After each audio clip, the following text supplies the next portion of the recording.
El Renacimiento, siglos XV y XVI, fue un periodo de reactivación científico y tecnológico. Junto a lo que sería luego la Ilustración, supusieron un revulsivo ideológico que tuvo su manifestación en el interés por la técnica y también por los procedimientos constructivos.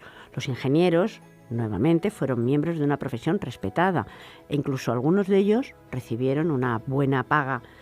Hoy vamos a hablar de ciudad e ingeniería en el Mediterráneo en este periodo, en el Renacimiento. Y lo vamos a hacer con la catedrática de Historia del Arte, la profesora Alicia Cámara. Bienvenida. Gracias, Isabel.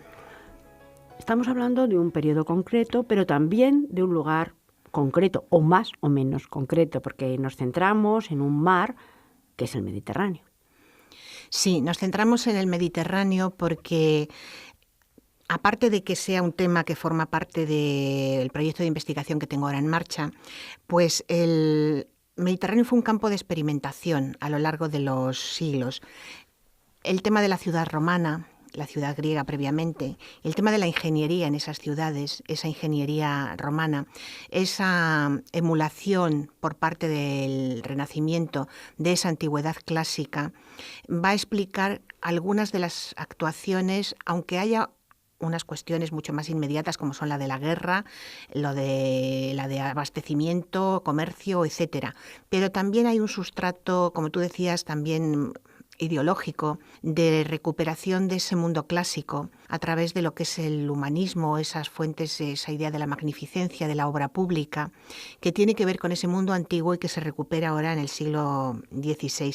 Y la experiencia del Mediterráneo, además, es especialmente interesante en esta materia porque es una experiencia que luego se traslada a la frontera atlántica y se traslada al Caribe, se traslada a América. Entonces, desde ese punto de vista es muy rico en resultados.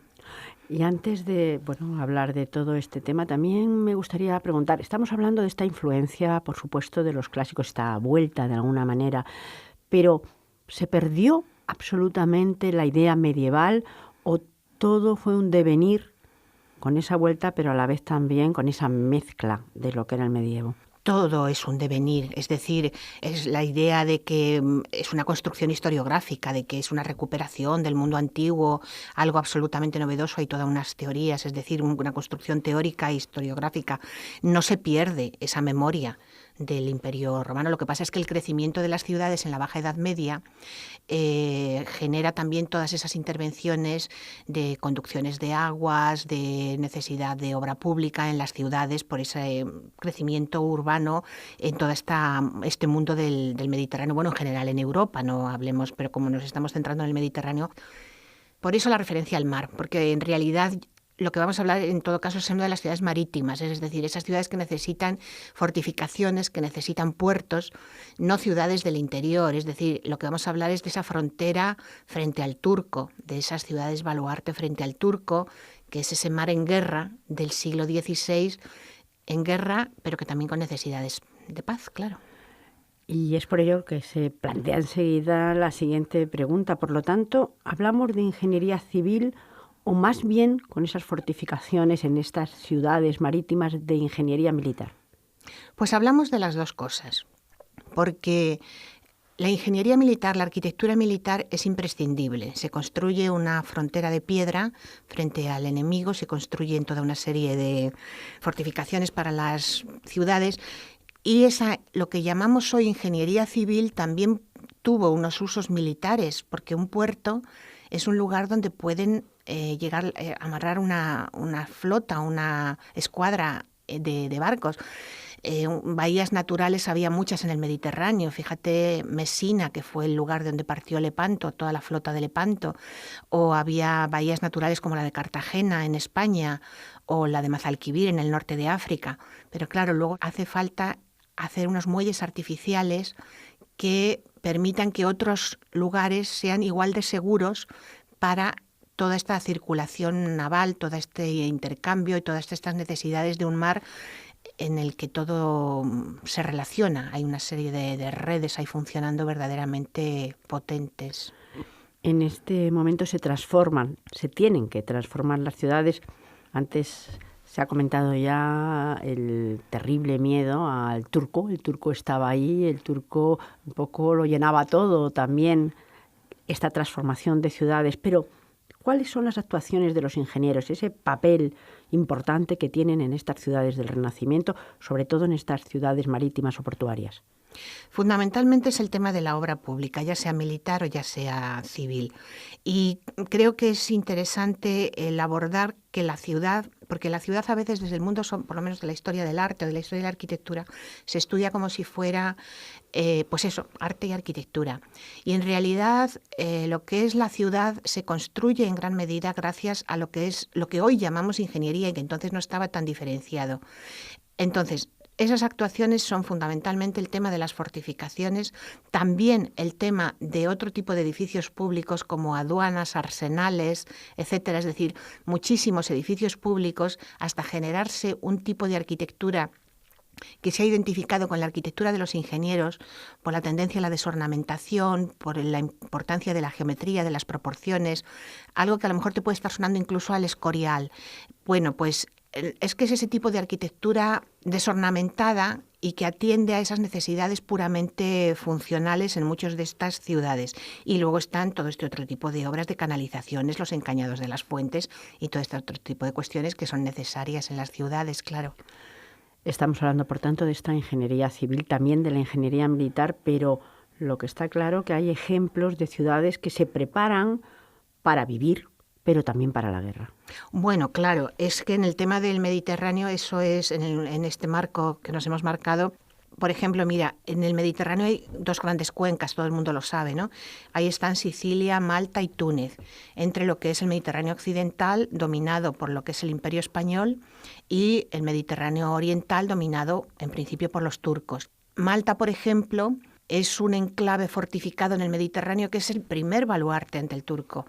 El emperador Carlos V les cedió la isla de Malta después de que los expulsaran de Rodas a los caballeros de la Orden de San Juan de Jerusalén, desde entonces caballeros de Malta.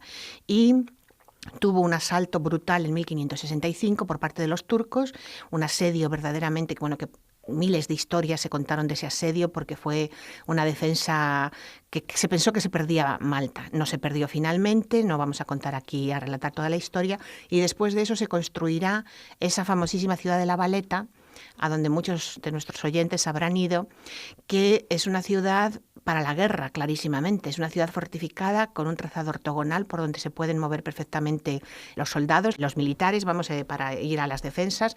Luego se irán ampliando todas esas defensas a lo largo del 17 y ahora mismo es absolutamente impresionante. Pero también Ibiza. No nos olvidemos de Ibiza, está más atrás, pero Ibiza está, como están todas esas ciudades sicilianas también. Es decir, que hay que fortificar. Entonces el Imperio Español, la monarquía hispánica, invierte una gran cantidad de dinero en las fortificaciones. Y tenemos ejemplos, pues eso, en nuestro caso concreto, en este momento, el de Ibiza. No es que se fortifique de más a menos, quiero decir, hablamos del ejemplo de Malta, de La Valeta, es una fortificación completa. En Ibiza también hay una buenísima muestra. Cada vez que se iba más atrás se fortificaba menos, ¿o no? No, porque podían llegar igual, el temor estaba ahí. Cartagena se fortifica. Es que estamos hablando de los turcos, pero también están, a veces se alían con los franceses, pero bueno, aparte de eso están los corsarios de Argel. La defensa frente a los corsarios, quizá tengan más que ver el sistema de torres por el tipo de ataque que hacen los corsarios, pero no deja de ser todo ello un peligro. Entonces, incluso hay alguna fuente de la época que en algún momento nos puede parecer absolutamente exagerado lo que voy a decir, pero aseguro que yo lo he leído en alguna fuente de la época. El temor a que los turcos llegaran incluso a pasar el estrecho de Gibraltar y llegar a toda esa frontera atlántica, donde en realidad los grandes enemigos obviamente eran los ingleses, holandeses, etcétera, pero ese miedo al imperio turco, al turco, pues realmente es algo que genera unas grandes inversiones que transforman las ciudades, porque una fortificación transforma absolutamente una ciudad.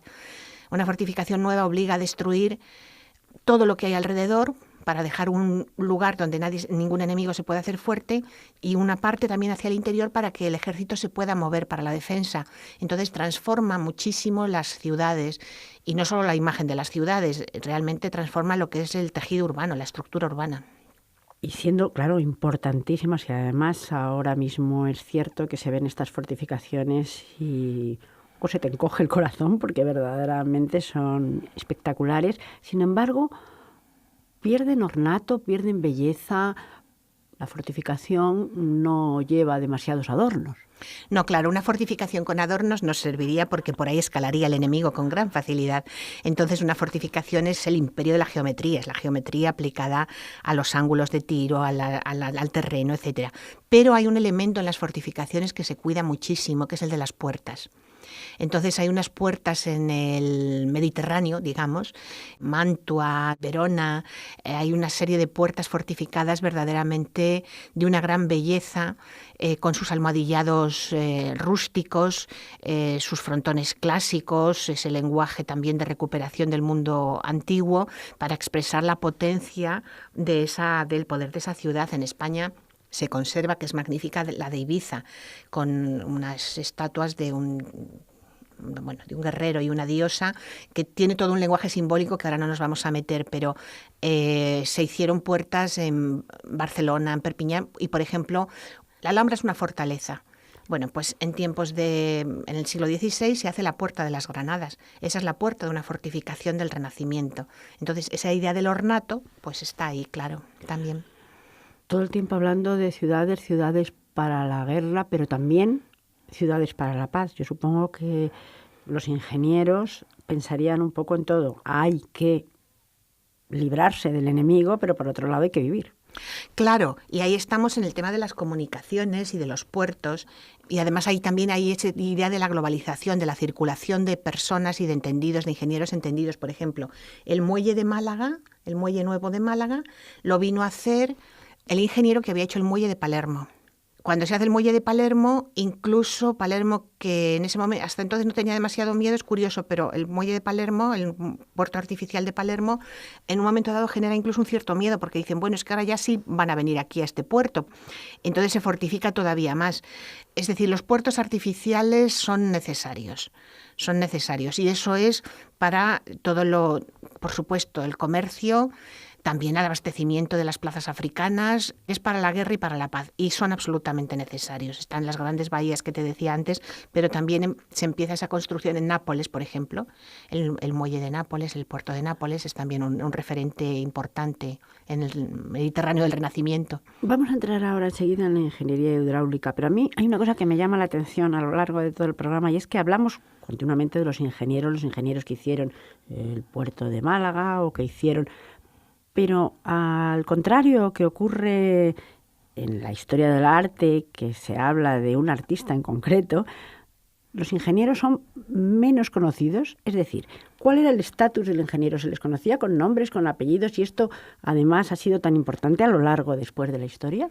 Sí, se les conocía con nombre, apellido y eran muy famosos. Otra cosa es que la historiografía, que a veces desde el mundo de la ingeniería no ha habido demasiado interés por su propia historia, con salvedades verdaderamente importantes de auténticos historiadores de la ingeniería buenísimos. Y luego desde el campo de la arquitectura, pues es que incluso muchas veces se ha considerado arquitectos a personas que también, digamos, actuaban como ingenieros. La matemática, la geometría como base para los grandes, tanto de la arquitectura como de la ingeniería, es clave. Y luego los nombres, claro que se conocen, los nombres de Domenico Fontana en Italia o su hijo Giulio Cesare Fontana, que además vendrá a España y trabajará en el muelle de Gibraltar, y también haciendo fiestas en Aranjuez. Es decir, los campos de la ingeniería son enormes, donde trabajan estos ingenieros, o ingenieros como Tiburcio Spanocchi, o Giovan Battista Calvi, o il Fratino, que hace la Ciudadela de Pamplona, o tantísimos otros. Es decir, son famosos. Claro que Paciotto, que aparte de Amberes trabaja también modificando la iglesia del Escorial. Es decir, claro que son famosos. Otra cosa es que la historiografía, de alguna manera, bueno, pues como está a caballo entre tantas cosas, entre arquitectura, ciencia, técnica, territorio, porque también describen territorios, transforman el espacio, construyen espacios, describen todo lo que existe, pero claro que sí, y es más, económicamente muchas veces estuvieron infinitamente mejor pagados que un arquitecto. Pues vamos a la ingeniería hidráulica, también importantísima para el abastecimiento de cualquier ciudad y de cualquier territorio. Claro, La ciudad no es solamente la ciudad, se abastece, ¿no? y necesita todo ese mundo alrededor. Y con respecto a esto, en este siglo XVI se hacen, te voy a poner solamente 2 ejemplos. Una presa como la de Tibi en Alicante, construida en el siglo XVI, a finales, que con una altura de muro de 43 metros, que fue la presa mayor del mundo hasta el siglo XVIII, y gracias a la cual se regarían 3.000 hectáreas de tierras. Otro ejemplo, en Nápoles, Irreggi Lagni, es una de las empresas más famosas del siglo XVI, y lo que se hizo fue un sistema de drenaje y de regular los flujos de una zona que se inundaba continuamente, y gracias a eso se recuperarían para la agricultura nada menos que 90.000 hectáreas de tierras al norte de Nápoles. Y todo eso lo justifica esa boca voraz de la ciudad que necesita todo este tipo de abastecimientos. Curiosamente, profesora Alicia Cámara, en eso no hemos cambiado demasiado. El agua en la ciudad, el agua también en el campo, es una necesidad, es un bien público.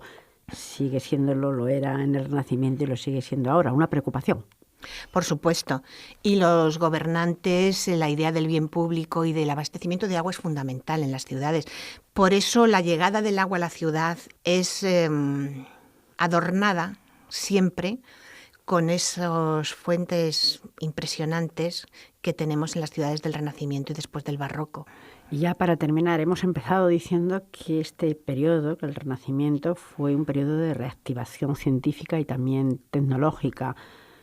En el mundo de la ingeniería no hay duda. Sí, en el mundo de la ingeniería no hay duda, aunque ellos se sienten muy herederos del mundo romano, ¿eh? Claro, ahí está Vitruvio, que siempre se piensa, es el arquitecto, no, perdón, tiene el 8º libro dedicado a las aguas, tiene libros dedicados a los instrumentos de medición y instrumentos científicos, etcétera, es decir, que ellos se sienten en gran medida herederos. Pero sí hay una reactivación, esa idea de que el hombre es capaz de hacer cosas antes no hechas. Por ejemplo, el traslado del obelisco de la plaza de San Pedro en Roma, pues eso fue un acontecimiento, eso lo hizo este Domenico Fontana del que antes hemos hablado, que trabajó en Nápoles. Ese tipo de hazañas y desde luego la renovación de la ciencia, la reactivación de la ciencia, sí es interesante estudiarla en este contexto. Pues muchísimas gracias. Gracias, Isabel.